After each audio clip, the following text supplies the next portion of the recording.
Come on, because this is going to burn me up on the top of my head. I can feel it. If you could introduce yourself, where you're from, and your name. Well, how do I introduce myself without my name? No, and your name. Yeah, but how can I introduce myself? You said introduce yourself, where you're from, and your name.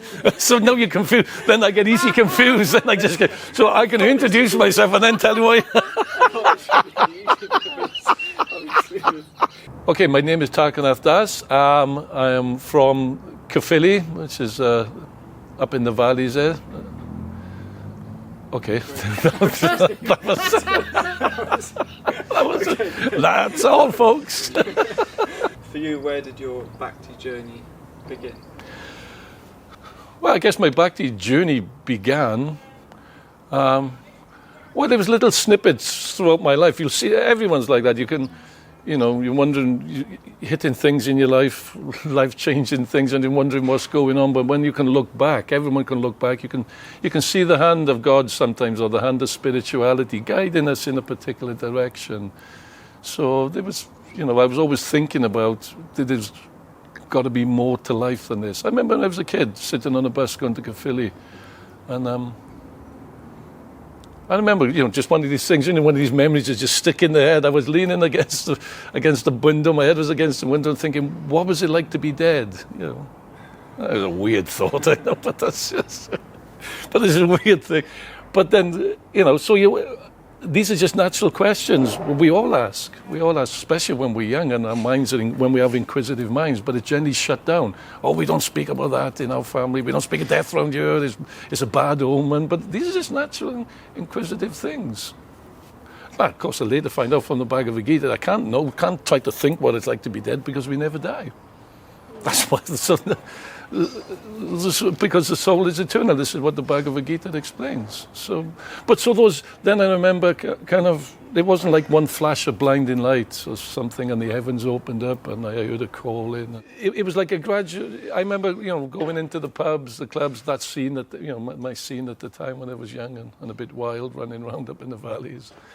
And just thinking there's got to be more to life than this. I remember sitting in a pub one time, or a club or whatever it was, just thinking, what's this all about? Because then I was just thinking I was going along to get along. Because I was just a herd mentality, just following everyone else. I think, but there's got to be more to life than this. That's all. So everyone feels like that. These are not unique just to me also. Everyone feels this. But normally we'll just take another drink or take whatever your fancy is, whatever your poison is, and we'll suppress it. We put it down. Just like when we're young, we're inquisitive. We're asking natural minds, why do we have to die? What is all? And then we're told it's shut down. It's shut down in society. Well, we don't talk about these things. And maybe briefly about what your life situation was at that time. Married, just basic. Yeah, basic. I can't get into detail with that. I'll have the police knocking on my door. There he is. I said, if it was social media around when I was a kid, oh, goodness gracious me, I'm telling you. As you can say, you can take the boy out of the valley, but you can't take the valley out of the boy. But anyway, that was just a product of the culture, of society. I was married with children. Actually, when I left school in the 70s, I went underground, so I worked underground.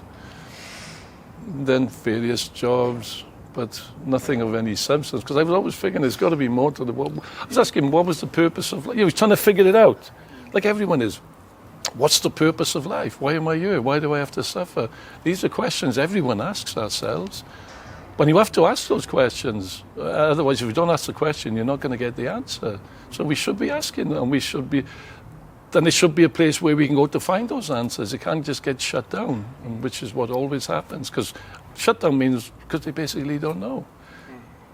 Or there's something wrong with you if you ask these sort of questions. But it's natural, that's the point. It's natural to ask these questions. But we're in a society, especially a secular society, which just shuts it all down. So that's why you see a life, then you lead a life of frustration, when I'm not really getting to find out why I'm here, to the deeper, the deeper understandings of life. Just superficial, you just go to work, go out on the weekends, get smashed, Charlie relates to that one again. Because we want to get away from a humdrum life. That's what we're doing. We're getting away from, because that's all we're doing. But then, so the first steps of spiritual life is when we start to ask that question. It's natural and it should be encouraged. That's the first step. Why am I here? Why do I have to suffer? I don't want to suffer. Arjuna, that's the same. That's how Bhagavad Gita begins, with Arjuna asking that question. I don't want to suffer. I don't want to do this. Why? So it leads to deeper understanding. So that's the purpose of Tŷ Krishna, is that we can show, those questions are natural. And there is answers, by the way. From when it first started, I don't know if you could maybe touch on when things really got started in the beginning, if that's easy to touch on. I guess it was, they call Vatma Padaksha a guru, someone who points you in that way, just gives you that direction. Go to the Hare Krishna temple or go to your church. Someone points you in that direction. It was Bindu, good old Buzz, we should call old Buzz. The famous Buzz. He's famous now within ISKCON Wales. Yeah. He was the oldest hippie in town. He was one of the original. He was one of the original hippies. He introduced drugs, cannabis to the valleys. I remember my old man chasing him out to the pub in the thing. He was because he was bringing in this wacky backy. They were all getting drunk on bottles of whiskey. That's fine. Introduce him with this. Because we get set in our ways, I remember saying, the old man saying to me, when I become vegetarian, because I remember thinking for a while to become vegetarian. I didn't know why. I thought I should be a vegetarian. I didn't know where it was coming. That's just, I'm running around in the valleys, playing rugby, and vegetarian is sacrilege. You're a heretic if you want to become a vegetarian. But I remember saying to the old man, no, this Christmas I'm not going to eat meat, and he said, why? I said, well, I just want to become a vegetarian. I wasn't into Krishna consciousness. I hadn't, I knew, skirted a little bit. Buzz had introduced, give me a book to read, but, and then, I liked it, and he said, why don't you want to eat meat? And I said, no, I just don't want to. You will have turkey on your dinner for Christmas. I said, why? Because and he banged it, because we've always done it. Your grandfather's done it, his father done it. And it was just like, what? Just because it's a tradition, and that's so to break from tradition. I like that our point is difficult sometimes because we just it's like the herd mentality, and you can't break. So everyone feels that's that like frustrating life when we kind of trapped in something. Well, no, this doesn't feel right. I'm sure there's loads of milestones. Beginnings to beginnings, like I said, there's lots of different little miles. Especially difficult. I come to Krishna consciousness, and I found it for me. It was really selfish, and then I just go out one day. I'm just looking at it from my wife's perspective, and the kid. I just go out one day. It literally was like that, and because I'm a bit of an extreme person. If I'm into something, I'm into it. If I'm not, I'm not. I'm like that, a bit extreme, and. So I just go out one day and come back, okay, I'm vegetarian, I want to become a Hare Krishna. And look at what the heck happened to you? And that's what a lot of people thought, Teddy's he's been on too much wacky back here. He had a bang on the head from rugby. His brain's gone a bit scrambled, because you don't think like the norm. That's what I'm saying, because tradition, this is how we're all gaslighted into thinking in a particular way. Why do you think that is then? They have that, what is it? They have that analogy with the crabs trying to get out of the bucket, out of the bucket. There's one tries to get, another one get up, but he'll pull him down to get out, and then another one goes and they pulls him down to get out. They all want to get out, but they pull in, they compete in. It's this competitive, and that society forcing us to. So instead, if they put one got on top of the other, they could get it, they could figure it out. But they don't, because we force in society to compete, to be the top dog. To be successful, you have to have more and more. In Cardiff, and in surrounding areas, you've obviously always tried to build like a centre. I'm just wondering, was that was just something you felt like I have to build a place people could come to? That was just... It was a natural consequence of, I didn't start chanting Hare Krishna. I think I'm going to open centres. I'm going to open. That was like the furthest thing from my mind. I was just trying to figure it out. What's going? Now we're on the roof. Now we're on the roof of a 5 million building. Yeah, sitting here. Yeah, we're still another 2 million to go. By the way, people, we need help. Link down the Yeah, there was definitely, there was kind of obstacles, difficulties all along the way, and I guess that's my nature. I mean, from even when I was underground, when I used to play rugby, I was always like, you know, a team player. So if I'm going to do something, well, I'd do a rally call, and I'd get, you know, people, whatever it was. And that's I learned that from. I guess the biggest influence for me on that was working underground. You know, the camaraderie. People say, "What was it like working underground?" It was horrible. It was dangerous. It was wet. It was damp, and you see all the old colliers telling us when we was like young kids going down 16, 17, you know, going underground, and all the old colliers say, "Get out! Don't make this." You know. Because my grandfather died in leukemia, I think. That means dust on the lungs. That means the lungs were black with dust. But they always get that camaraderie. They'd always look out for you in there, because in adverse conditions, you know, you'll pull together, like in times of war, famine, or whatever. Just people pull together. So in those difficult conditions. So that's always my nature, being like that. School, playing rugby, we together. I just started just chanting, and as the chanting, because the process works, you just got to let it work. I just chanted. Wasn't no expectations. I certainly wasn't expect to open temples or open centers, and you know, this or that. But as it gradually the chanting begins to work, as you let it take a hold on you, then you'll go. Naturally, is the next is you're going to go into like-minded people, and as you start to find like-minded people, it was just like a natural growth. Well, we needed somewhere to meet, so you start hiring a place, and then you go into people's homes. So it's like a growth, and you want to share. Like I said, you're together, you're finding something, you find common, you know. So it was like a natural progressive and growth. And that's what, and as more people come along, because the process does work. That's so you've got to let the process work on ourselves individually and collectively. We just, see, we resist. We generally push back on the, you know. Would you say in general we've like made a place and kind of outgrown it? I feel you've just been building up over. Yeah, definitely, and that's a good. We went into.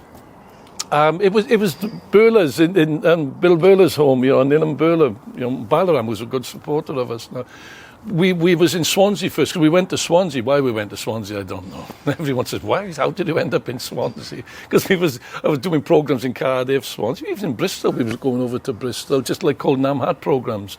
You know, so it's like when you find something. When I first started, like I said, that was the goal for me to. But as the chanting took hold, you see a necessity in your life. You can see how it's working in your life, and you think, yeah, this can benefit. We found something here that can benefit anyone and everyone. It's not a sectarian religion. This is something spiritual. This is a real spiritual happening. And people can benefit from this. So that's naturally, you just want to share that. That's a natural, you know, human emotion. You find something, you win the lottery, you want to, you know, go and buy everyone a drink, or buy you know, you want to share it. You want to share that. That's because you want to share with someone. You don't want to be alone. If you win, they call misers, isn't it? If you win £1 million on the lottery or something, and then you're just keeping it to yourself. That's called, you know, what a miser. Why are you not doing some good with it? They're called misers. So when you find something, whether it's, you know, through money or through you do philanthropic, you know, work with it, or you find something spiritual, you want to share that. In Srila Prabhupada's books, you'll get the ideal of what the ideal person practice, but what does that look like? So this is what our duty is. As I say, is our duty is now to show what that looks like. So we have to see good examples so that we can live our lives. And so that's what ISKCON is training. That's what Prabhupada says. He's training brahmanas or the intelligentsia. It's not for everyone, but at least to guide society. So that was the land. We put land so where people can come and learn the Varnashram system, the natural way to live life. The questions can be answered in an environment which is friendly. You're not walking into something. That was the idea behind Tŷ Krishna. It's not a temple. There's a place for worship, and anyone can come in, because we have this process which is thousands of years old, which is an authentic, genuine process which Srila Prabhupada has brought over to this Western world. Body, mind, and soul. So that's the complete wellness. Everybody wants wellness, and everyone's, you know, there's a big thing in them in wellness, but it's incomplete if you're just focusing on the body, and it's incomplete if you're just focusing on the mind. It's complete when you connect to the self, who we are. Who are we? When I first read Prabhupada's book, one of the first things he says, as soon as you realize you're not the body, and Rupa Goswami says it's Kleshagni, he describes in the Nectar of Devotion, immediately I thought, I'm not the body, and I'm not the mind, but you're a soul, jiva, atma, call it what you want. All suffering comes from the body and the mind. So there was relief. Immediately I felt relief. I thought, wow, I can rise above this. And that was I remember that was the first genuine, wow, that was relief. All what I think I am, I'm not. All this narrative my mind is telling me, because I was suffering, what's going on? And, what the heck is going on? Trying to question things, trying to fit things in. And I didn't fit into the box of being a 9 to 5, just going to work, We need a plan B. Society's plan for happiness is failing badly. It's failing badly. So we're showing an alternative. By alternative, we're also showing an alternative, to the body, mind, and so we have alternative medicines, such as Ayurvedic, which is based more on prevention rather than cure. There's no quick fix. We're all looking for a quick fix. We live in a time, fast food, fast cars. Everything's got to be fast, faster. I want something, I want it now. Fix me quick. Get me so I can go and enjoy. You can't. The body's can only do so much. Can only, like a car, if you don't look after the car, you just run it into the ground, and that's what we do with our bodies, with society, collective, individually and collectively. So we're always hitting obstacles, and that's where frustration comes. So we also have traditional, allopathic medicines, because if you haven't been prevention, that's why most people reject alternative medicine, because they come too late. They haven't put in the prevention, so they expect to come and get a cure. We have some GP doctors in house who are willing to because everyone knows what it's like. It's torturous just to get in a GP appointment. You've got to take weeks, but they kind of agree, like Dr. Krishna Cymru has agreed to come and have surgeries. I'm not quite sure the timelines, but we'll have we'll be doing so they can have access to a GP and get full professional advice. There's across the road, we have, what's his name, James, the physiotherapist. He's going to come and do physiotherapy, so we're taking care of the body. So if your body's falling to bits, the last thing you're going to be thinking about is spiritual life. Same as with the mind. When the mind, we have an emotion. If your mind's too disturbed, you can't think of spiritual. You're too concerned with immediate problems. So we can slow that, we can fix that, and then you can connect to the self, to your spiritual nature. I mean, no intention of bringing this into a 5 million project. That was beyond our wildest dreams. That just went wild. It was just grow.